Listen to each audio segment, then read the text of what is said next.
संजीव जी, ऐसा क्या हुआ कि आपको भारत बायोटेक ने वैक्सीन देने से मना कर दिया? और अगर भारत बायोटेक ने यह मना किया है तो आप इसका आरोप केंद्र सरकार पर क्यों लगा रहे हैं?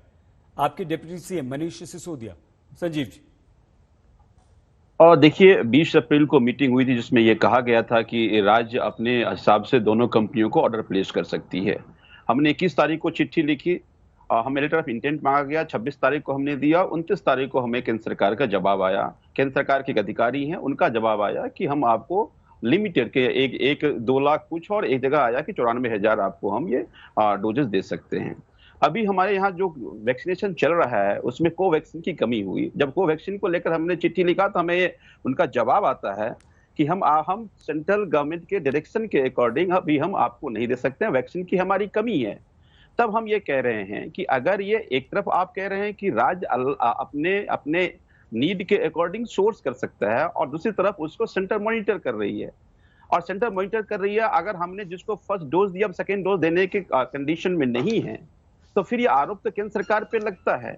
देखिए आज पूरी की पूरी वैक्सीनेशन पॉलिसी ही आप देखेंगे, हम शुरू से कहते आ रहे हैं कि ये व्हाइट बिल्कुल क्लियर होना चाहिए कि कितनी वैक्सीनेशन हमारे पास है, किस किस रेशियो में किसी स्टेट को मिलेगा, ताकि उसी हिसाब से हम वैक्सीनेशन पॉलिसी बनाएं। या तो आप बना के दीजिए या हम अपना बनाएंगे। जब हम अपना बनाएंगे तो आप कहेंगे वैक्सीन नहीं है, आपके पास कोई प्लान रोल आउट नहीं है। अब आप पहले एक तरफ 2 सेलर थे और एक सेंट्रल गवर्नमेंट बायर था, आपने आनंद फानंद में सभी स्टेट को कर दिया, फिर प्राइवेट प्लेयर्स को बायर कर दिया आपने। अब बायर्स में आपस में कंपटीशन हो रहा है, वैक्सीन किसी को मिल नहीं रहा है। संजीव जी, तो ऐसे में अफरा तफरी में आज लोग सड़कों पर खड़े हैं। संजीव जी, इस पर अपन बाद में आते हैं। डोज नहीं दे पा रहे हैं। संजीव झा जी, इस बात पर बाद में आते हैं। अभी सबसे महत्वपूर्ण सवाल यह था कि भारत बायोटेक ने आपको मना कर दिया है, दिल्ली सरकार को वैक्सीन देने से मना कर दिया, और आप ये कह रहे हैं कि केंद्र ने कहा है इसलिए उन्होंने मना किया। गौरव भाटिया जी, गौरव जी, आपके पास बहुत सारे मुद्दे होंगे, बहुत सारी बातें आप कहना चाह रहे होंगे, लेकिन अभी सिर्फ इस बात का जवाब दे दीजिए क्योंकि सबसे एक रिएक्शन हम ले लें। अगर ऐसा भारत बायोटेक करता है तो क्या वाकई केंद्र सरकार की तरफ से, गौरव जी, ऐसा कोई निर्देश है कि हम जिस राज्य को जितना कहेंगे उतना आपको देंगे, या ये सीधे सीधे मामला अब कंपनी का है, दिल्ली सरकार का है, इसमें केंद्र सरकार का कोई लेना देना नहीं, केंद्र सरकार ने तो अधिकार दे दिया कि राज्य चाहें तो खरीद लें जितनी चाहें? गौरव जी। सैयद जी, मेरी एक रिक्वेस्ट है आपसे। आपके शो में 4 पैनलिस्ट वो हैं जो केंद्र की सरकार से सवाल पूछेंगे। बिल्कुल सही। और मेरे साथी अजय आलोक जी हैं तो बारी बारी से समय देंगे तो सबकी बात का उत्तर क्रमवार तरीके से तथ्यों के आधार पर दिया जाएगा। गौरव जी, ये निश्चित, इस बात के लिए निश्चित रहिए कि जो आपसे सवाल पूछेगा उतना ही समय आपको जरूर मिलेगा, लेकिन ये उत्तर थोड़ा संक्षेप में, क्योंकि एक एक रिएक्शन सबसे ले लें फिर सारा जवाब तो आप ही को देने हैं सबके। गौरव जी। बिल्कुल। सबसे पहले देखिए, भारत बायोटेक की बात हुई तो सैयद जी हमें कभी नहीं भूलना चाहिए कि 50% जो केंद्र ले रही है, चाहे वो भारत बायोटेक हो चाहे वो कोविशील्ड से हो, वो खर्च नागरिक की जान बचाने के लिए ही हो रहा है और प्रदेश सरकारों के माध्यम से ही जा रहा है। अब मेरे पास भी वो चिट्ठी है भारत बायोटेक की, जो 2 बातें सकारात्मक है, ये भी जान लीजिए।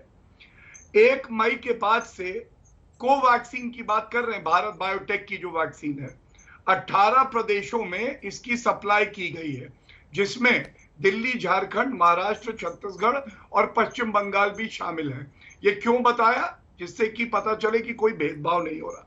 दूसरी बात, कोवैक्सीन हो चाहे कोविशील्ड हो, इनको 4600 करोड़ रुपए की मदद जो है केंद्र की सरकार ने दी कि अपनी प्रोडक्शन, उत्पादन की क्षमता को बढ़ाया जाए।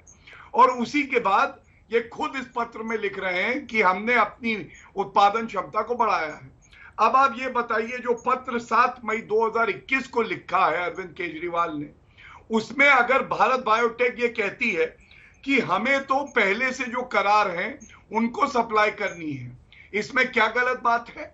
दूसरी बात, 26 अप्रैल को अरविंद केजरीवाल जी ने कहा था कि हमने 1,34,00,000 वैक्सीन ऑर्डर कर दी। यहां पे आम आदमी पार्टी के प्रवक्ता बैठे हैं, इनसे पूछिएगा कि अगर लेटर ऑफ इंटेंट दे देना या क्वेरी कर लेना ऑर्डर करने के समान है, ऐसा है क्या? अरविंद केजरीवाल ने दिल्ली की जनता और भारत की जनता से झूठ क्यों बोला? केवल करार की तिथि सबको बता दें। तीसरी बात, दिल्ली की जनता हमारी जनता है, ये बात सच है कि आम आदमी पार्टी ने बहुत ढिलाई करी, चाहे अस्पताल बनाना हो, ऑक्सीजन हो, चाहे वैक्सीन। चलिए उस पर बाद में बात करते हैं, सरकार उस पर बाद में बात करते हैं। अभी सिर्फ वैक्सीन पे बात, वैक्सीन गौरव जी अभी सिर्फ क्योंकि संजीव जी से जवाब भी ले लेंगे यही, हाँ क्योंकि बहुत मुद्दे हैं ना, बहुत आगे बात करेंगे। मैं सिर्फ वैक्सीन की बात अगर खत्म हो गया हो तो आगे बढ़ते हैं जी। हाँ, केंद्र की सरकार दिल्ली की सरकार को वैक्सीन मुहैया कराती रहेगी, और ये मेरे पास आज की ही न्यूज़पेपर की रिपोर्ट है। इसमें स्पष्ट लिखा हुआ है कि जो गवर्नमेंट ऑफ इंडिया के थ्रू दिल्ली को वैक्सीन मिली 3,73,760 कोविशील्ड और 1,23,170, टोटल 4,96,000 ये गवर्नमेंट ऑफ इंडिया के कोटे से है। इसके अलावा अदर चैनल से भी दिल्ली को मिल रही है, जो संख्या 3,60,000 है। ये पिछले 14 दिन में गवर्नमेंट ऑफ इंडिया और मई के महीने में अदर चैनल से है। तो ये कहना कि पर्याप्त मात्रा में वैक्सीन होगी नहीं,